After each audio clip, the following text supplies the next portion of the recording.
chaîne, votre petite vidéo, voilà, tranquille avec moi. Ce soir on se retrouve pour faire un petit résumé de tous les matchs des barrages. Allez, désolé, il y a mon chat qui mange, vous l'entendez peut-être en fond. Alors là je suis totalement arraché, il est 1h20 du spar. À l'heure où je tourne, de base je voulais vous sortir la vidéo le samedi soir, mais le Bayern jouait en même temps à 18h30, plus il y avait du bruit des voisins. Donc bon voilà, ça se peut que cette vidéo elle est moins vue parce qu'elle sort vraiment en retard, vraiment beaucoup de jours après les matchs. Donc si vous voulez donner de la force, n'oubliez pas de commenter, mettre un petit like, voilà. Vraiment si tu sais pas quoi commenter, je sais pas comment, juste un truc pour la force, voilà. Le nom de ta daronne, ton Pokémon préféré, je sais pas, franchement, commente n'importe quoi, ça fera toujours plaisir. Donc bref, également, ces vidéos me prennent grave de temps à faire. Le temps que je fasse les notes, je vois, les résumés, tout ça, l'upload, le montage, bref, faut commencer à connaître. Donc ce soir on se retrouve pour 8 rencontres. Normalement la vidéo sera beaucoup plus courte que d'habitude, hein. Si tu découvres la chaîne avec cette vidéo, bah on est une chaîne en couple Platypus ASMR. Donc il y a moi et Coraline et voilà, on fait souvent des vidéos en duo, souvent des vidéos en solo, bref. Et moi je fais pas mal de vidéos foot, donc abonne-toi pour ne pas rater les prochaines. Avant qu'on commence, ça va être la reprise des sponsors Foot 24 Shop. Ça va être la fin du nouvel an chinois et tout bientôt, donc on va essayer de vous proposer plus d'ouverture. Voilà, mais pour cela il faut vraiment vous donner de la force à la chaîne, tout simplement pour que voilà, les OP, ça marche comme ça. Plus t'as une grosse communauté, plus les mecs te répondent rapidement, t'envoies du script rapidement et tout. Donc bref, voilà, Foot 24 Shop, vous avez le code Platy pour moins 10%. C'est des répliques de maillots, les gars, des répliques de Foufru là par exemple. J'ai le maillot de la Juve, 2018-2017, je sais plus. Excellente qualité, il y a plein de vidéos unboxing. Voilà, même si tu veux pas acheter sur le site mais que tu kiffes les vidéos unboxing d'autres youtubeurs ASMR, n'hésite pas. J'en ai fait aussi quelques-unes et voilà, ça te permet aussi de vérifier la qualité des maillots. Bref, on va être parti. Donc voilà, ce soir c'est vraiment ambiance cosy. Alors les gars, restez dans cette ambiance cosy. N'oubliez pas, c'est qu'une vidéo ASMR, on est là pour se relaxer. Et voilà, également je suis là pour vous divertir. Donc ça se peut que dans cette vidéo, je le dis à chaque fois, il y ait des petites blagues, il y ait des petites erreurs peut-être de ma part. Je suis pas Willou, je suis pas TMF. Donc voilà, s'il y a des erreurs, n'hésitez pas à me corriger, hein, au lieu d'insulter, bien sûr, ça fera plaisir. Et également, c'est pas parce que je vanne ton joueur préféré, voilà, que tu dois m'insulter également. Voilà, on est entre personnes matures, bien sûr. Vous inquiétez pas, moi, même mon équipe, je vais pas hésiter à la tacler dans cette vidéo. Alors attendez, je me décale un petit peu car ici je mets les résumés. Wesh, j'avais pas remarqué mais j'ai laissé l'araignée là. Attendez, je vais l'enlever parce que ça se trouve il y en a depuis le début de la vidéo, ils ont envie de... Ils peuvent pas regarder ça, genre. Voilà, je l'ai baissé. De base on voulait la laisser accrochée là dans le décor, mais on s'est dit en fait si on tourne des vidéos là, ça se peut qu'il y en a... il y en a, ils pètent un plomb quand ils voient ça en fond. Donc voilà, on va commencer par le premier match. Donc si je regarde en face de moi, c'est tout simplement les notes, hein, et je vais essayer de vous faire des petits triggers en même temps. Bref, j'ai beaucoup parlé, je vais la fermer. On commence avec le premier match, Brest-PSG. Le PSG réaffronte Brest après les avoir explosés 2-5 il y a quelques jours, quelques semaines, je sais plus exactement quand. Début du mois je crois. Donc là ils les ont un peu dégustés à la même sauce avec 3 buts d'écart, mais cette fois-ci de façon beaucoup plus professionnelle en encaissant 0 but. Donc voilà, une performance du PSG, bon bah on s'y attendait dans un monde normal, c'est une performance comme ça. Ça commence très fort à la 16e minute avec Raúl Neves et Dembélé qui nous offrent la première frappe cadrée du match, et il y a une main d'un joueur de Brest, potentiel penalty, qui sera vérifié à la VAR. En effet, main clairement décollée de la part de Pierre Lesmelou. C'est Vitinha qui va se charger de tirer ce penalty et il y va avec tout le calme du monde et il la met au fond. Il en profite pour farmer des petits points d'aura. Vraiment le penalty, il était stylé comme il a tiré.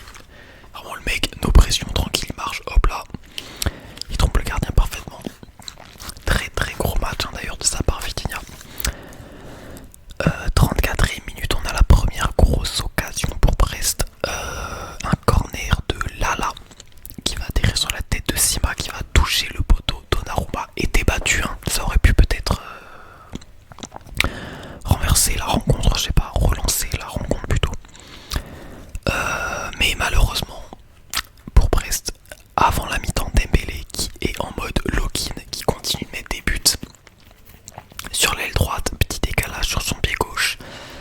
Et vous savez, un peu dans cette position, souvent les ailiers, les gardiens s'attendent à des frappes un petit peu enroulées, poteau opposé. Là, Dembélé, il était focus, il a fermé son pied, tir ras du sol, ras du premier poteau, magnifique. Le gardien était totalement battu, surpris.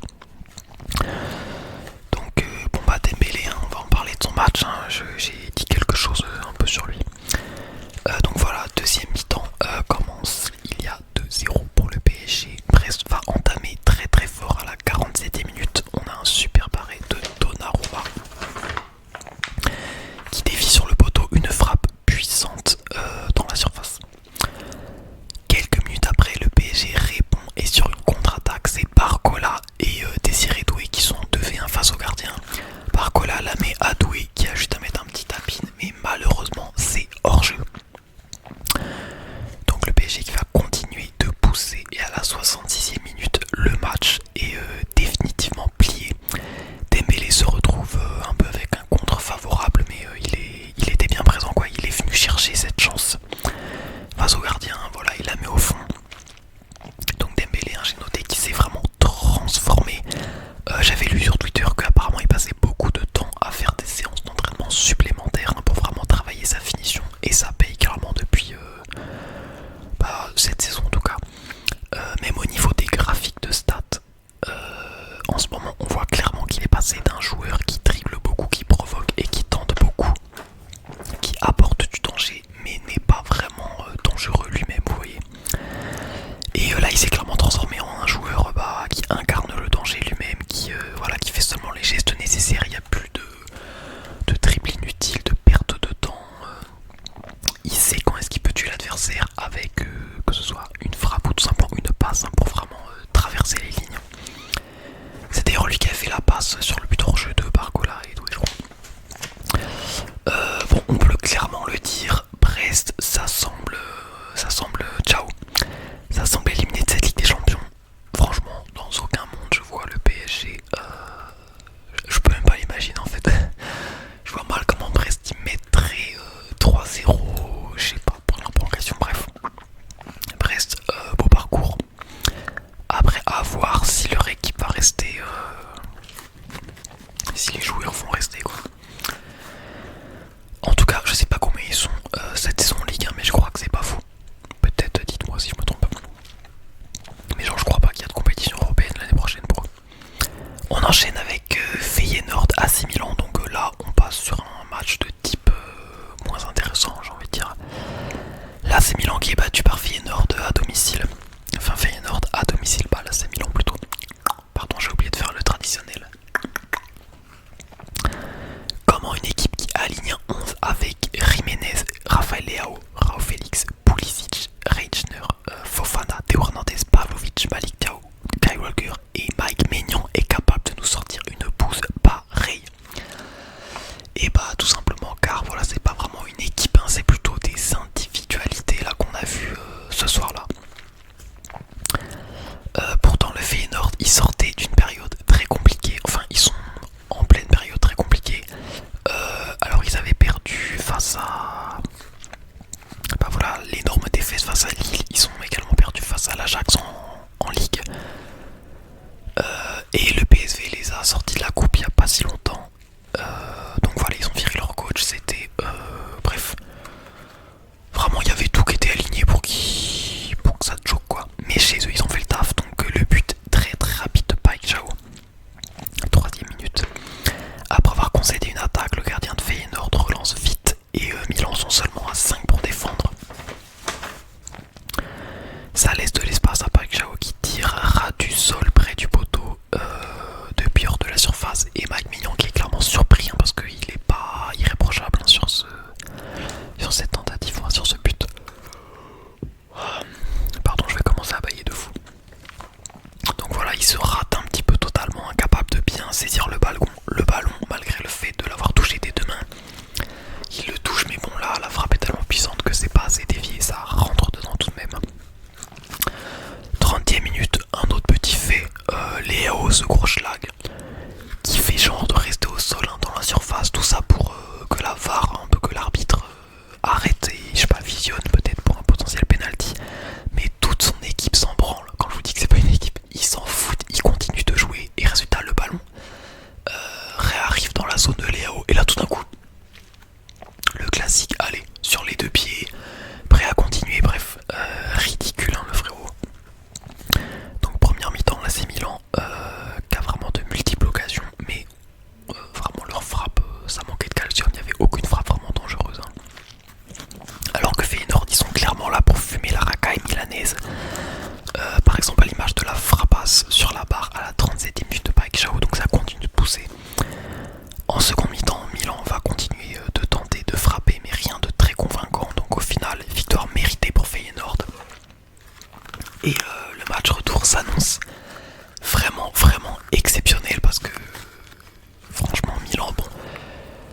Juventus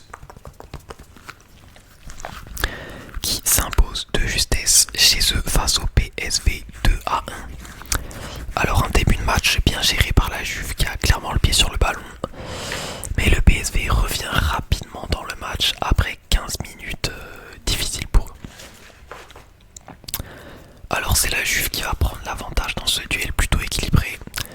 34e minute, Weston McKennie d'une très grosse frappe après que le ballon était en plein cafouillage dans la surface du PSV. Entre voilà, les défenseurs, les attaquants et tout, il était là lui en seconde vague comme on dit, pour récupérer ce ballon et mettre une grosse mine, voilà, sans réfléchir, ça passe. Donc seulement un but en première période. En seconde mi-temps, on a Wea en feu dans son couloir droit, qui jouait d'ailleurs latéral droit. C'est pas un attaquant ce mec à la base. Voilà, si quelqu'un suit la Juve, n'hésitez pas à me dire ce qui se passe. Donc ouais, il était aligné défenseur droit. Il est en feu dans son couloir, il délivre un superbe centre pour retrouver... enfin qui retombe sur M.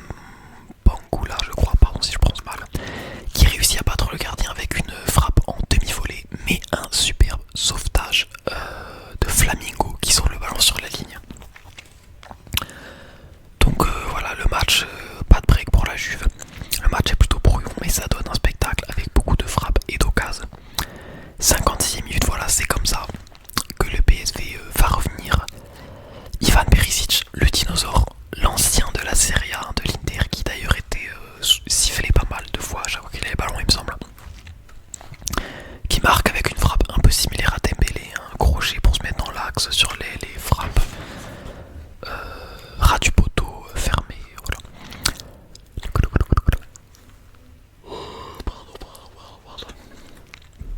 Donc voilà, le stade un petit peu climatisé. Et après ce but, le match il va clairement se refermer, on aura beaucoup moins d'occasions. Et la dernière du match va survenir à la 81e minute. C'est la Juve qui pousse, on a un centre de Conceição qui est coupé par Benitez, le gardien du PSV. Et le ballon revient dans les pieds de M. Bangula, un peu voilà. C'est le destin quoi, il fallait qu'il ait ce but. Il a failli marquer et cette fois-ci il le met, donc voilà, ça lui revient un petit peu logiquement ce but, j'ai envie de dire. Alors le match retour aux Pays-Bas, ça s'annonce fou et franchement je vous le dis, je vois bien le PSV retourner la situation. Je sais pas pourquoi Bakayoko ne jouait pas le crack, je sais pas s'il est rentré, je me souviens plus. Et ouais, je vois bien le PSV faire quelque chose franchement. Il y a moyen parce que la Juve cette saison c'est pas l'équipe la plus imbattable. Donc ouais, ça va vraiment être fou ce match retour, ça va être très très sympa, j'ai hâte de le commenter. On va enchaîner avec un match qui a fait polémique, Monaco-Benfica. Benfica qui s'impose 1-0, donc un match qui a fait polémique, hein, on va voir ça ensemble.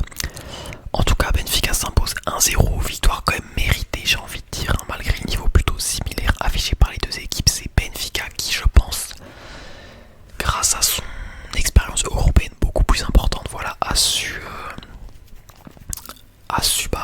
chercher les 3 points, chercher une avance intéressante.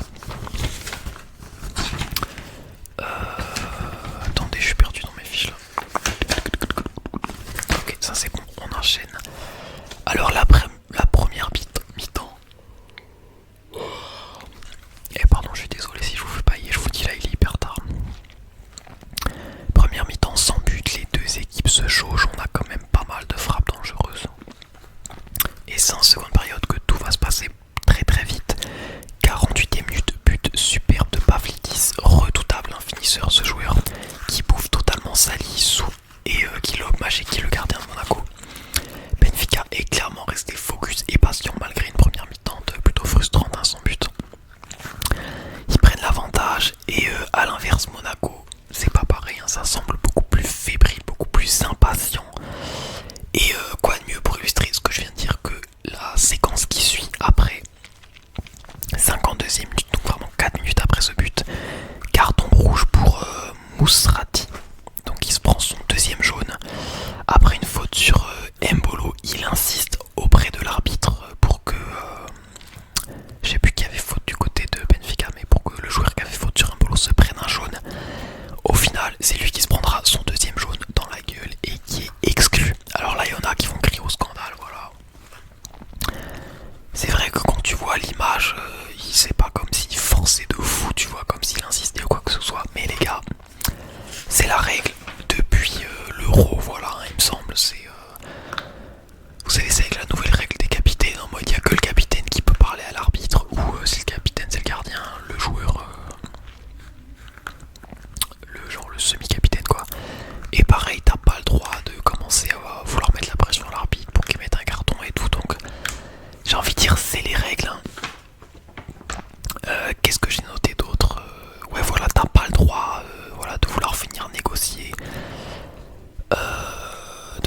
En effet, cette règle elle est un peu abusée, on va pas se mentir, mais en soi, l'arbitre, il a juste appliqué la règle, c'est pas vraiment, voilà, il y en a sûrement qui est en mode l'arbitre, machin.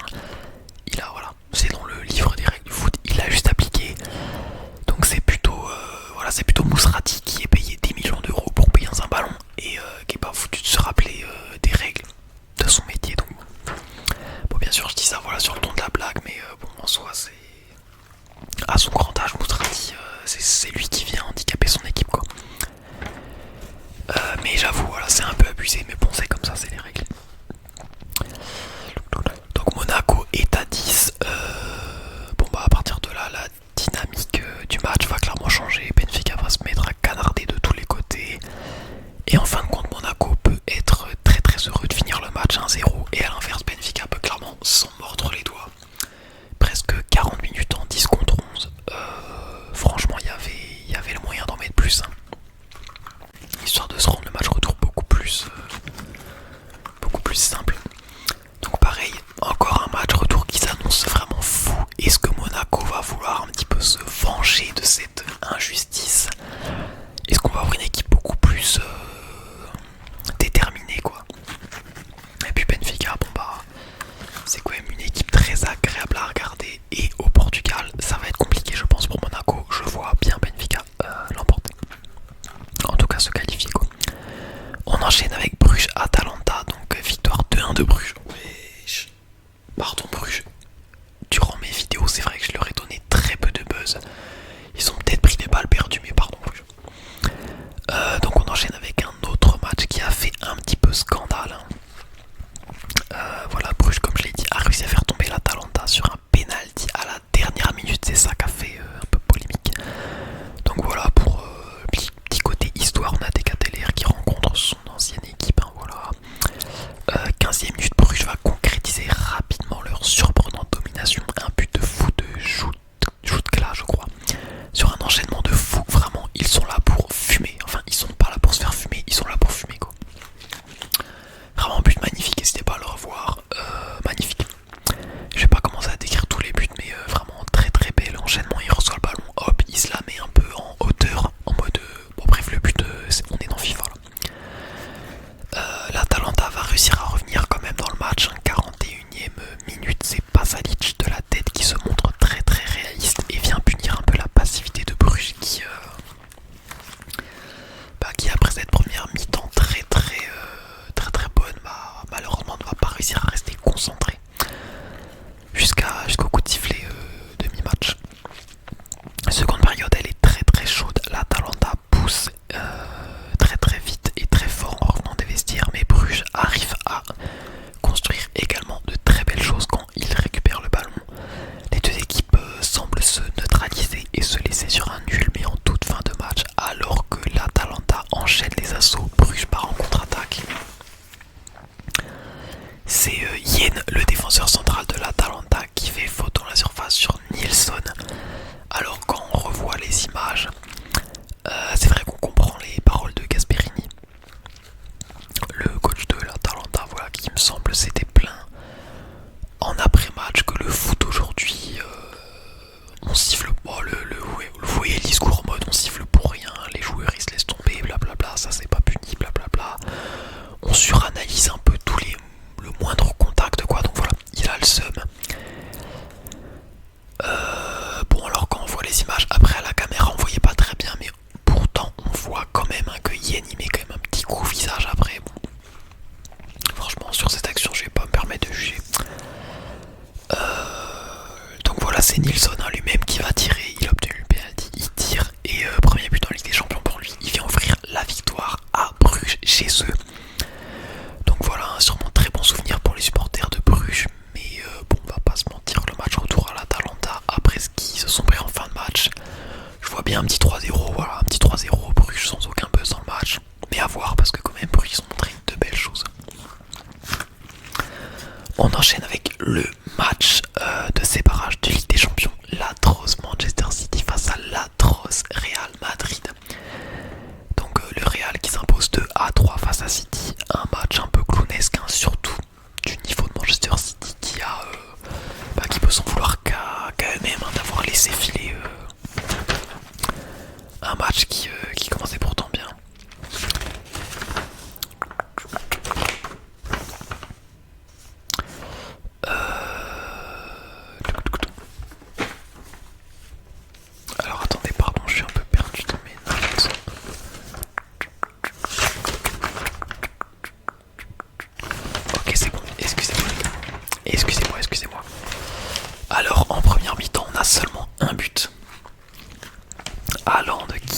sur City après leur entame de match vraiment bien pourri.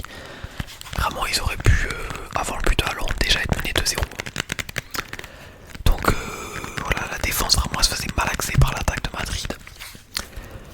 Sur le but, Gvardiol qui fait une passe magnifique devant pour remonter ensuite tout le terrain. Il se retrouve dans la surface à réceptionner un centre de Grealish pour faire une petite déviation pour Adrina Haaland qui a une finition incroyable, 1-0. Tchouaméni qui était aligné défenseur droit là, totalement à la ramasse. Quelques minutes après on a Vinicius qui tente de répondre à City, à Haaland avec une frappe qui touche la barre.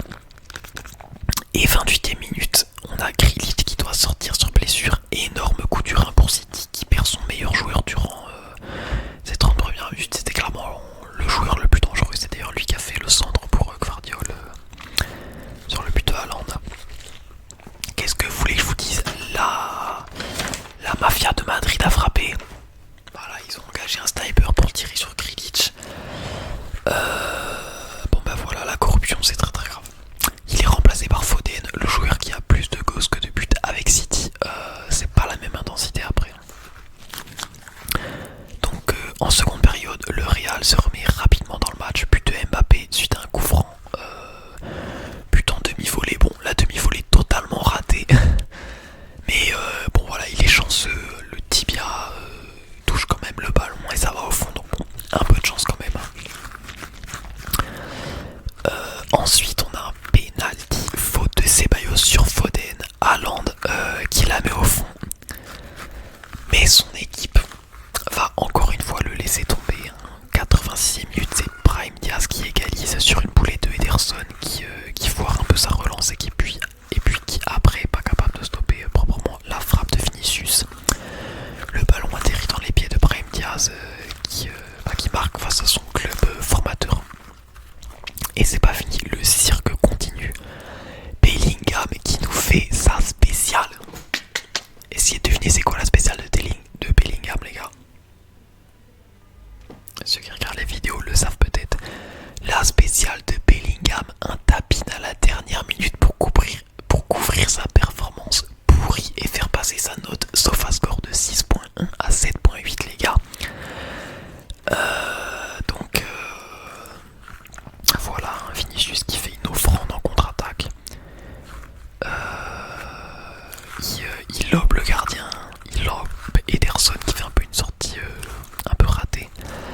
Enfin, en soi, il est un peu obligé de sortir un quand t'es tout seul face à l'attaquant, t'es un peu obligé de sortir. Et puis Bellingham qui est là pour réceptionner le ballon, il a juste à mettre un petit tapin.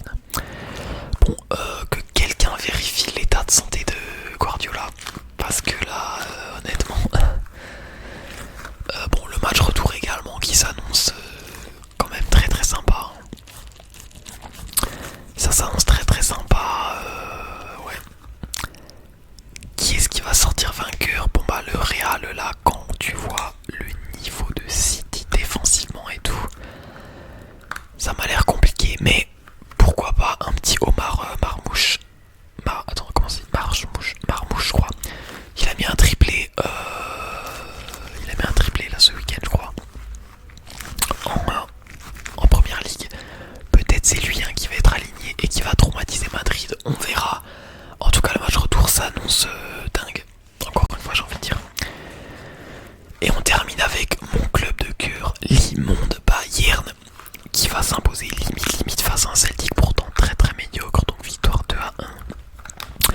Bon alors déjà 30 secondes de jeu, le Bayern qui se prend déjà un but. Heureusement annulé pour hors-jeu, le but sur hors-jeu le plus rapide de la Ligue des Champions, le club de tous les records. My God, Bayern, my Bayern. Bon, on avait encore une fois Goretzka qui était aligné, voilà, l'immonde Goretzka pourri, à force vous savez que je déteste ce joueur. Il était aligné, il a fait un match immonde, tout comme Raphaël Guerreiro. Bon bah voilà, les deux étaient vraiment cataclysmiques.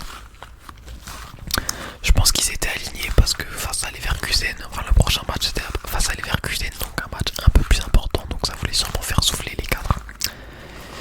Heureusement le Bayern a pu compter sur un Kimmich exceptionnel, un Olise grotesque et un Upamecano titanesque, élu homme du match d'ailleurs.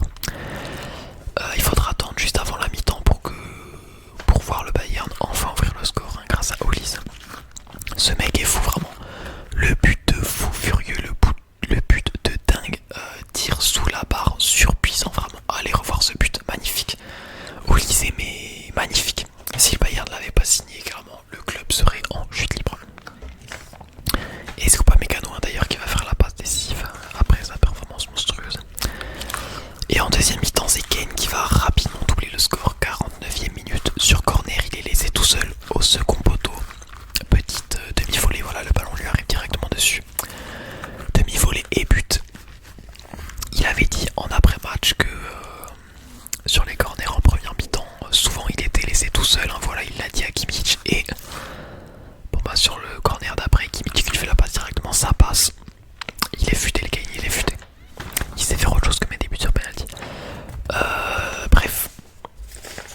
Cependant, le Celtics ne va pas se laisser abattre et vont profiter des changements atroces de compagnie, hein, qui a fait rentrer des joueurs immondes. Coman, Müller, Gnabry pour Olise, Sané, Moussiala. Donc voilà, à partir de ces changements vers la 68e minute, un truc comme ça, le Bayern, plus rien produit, plus aucune possession, plus aucune domination, vraiment cataclysmique. Donc on se prend un but sur corner à la 79e minute de Maeda.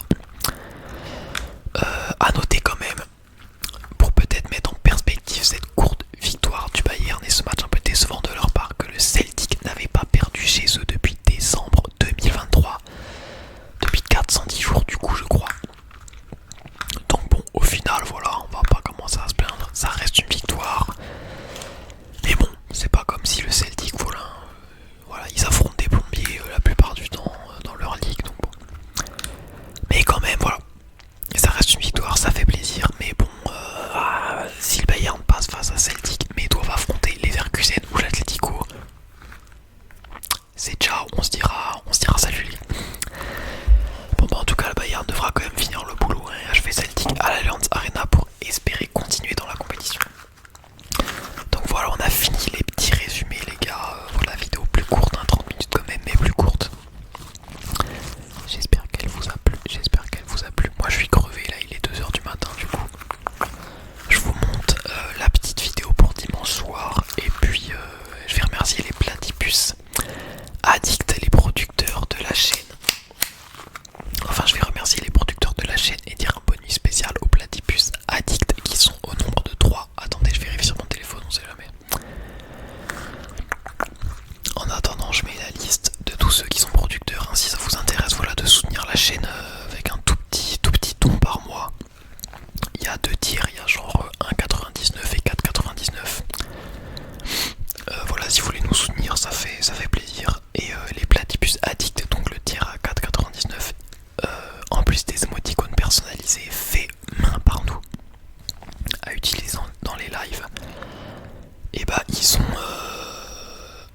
wesh, j'avais pas vu, on a un nouveau Platypus Addict. Ok, j'arrête tout ce que je dis. Et on accueille les gars, on accueille qui? On accueille Loïs Courant qui s'est pris son abonnement Platypus Addict, j'avais même pas vu, il a souscrit il y a un jour. Mais merci Loïs, merci Loïs. Et je te souhaite un bonne nuit, vraiment ce soir, ce bonne nuit il est pour toi mon gars, merci beaucoup d'avoir rejoint la Platypus Family. Tu régales mon frérot, bonne nuit Loïs, bonne nuit Loïs, bonne nuit Loïs. On remercie également Dalork, il est là depuis le début, hein, tout simplement.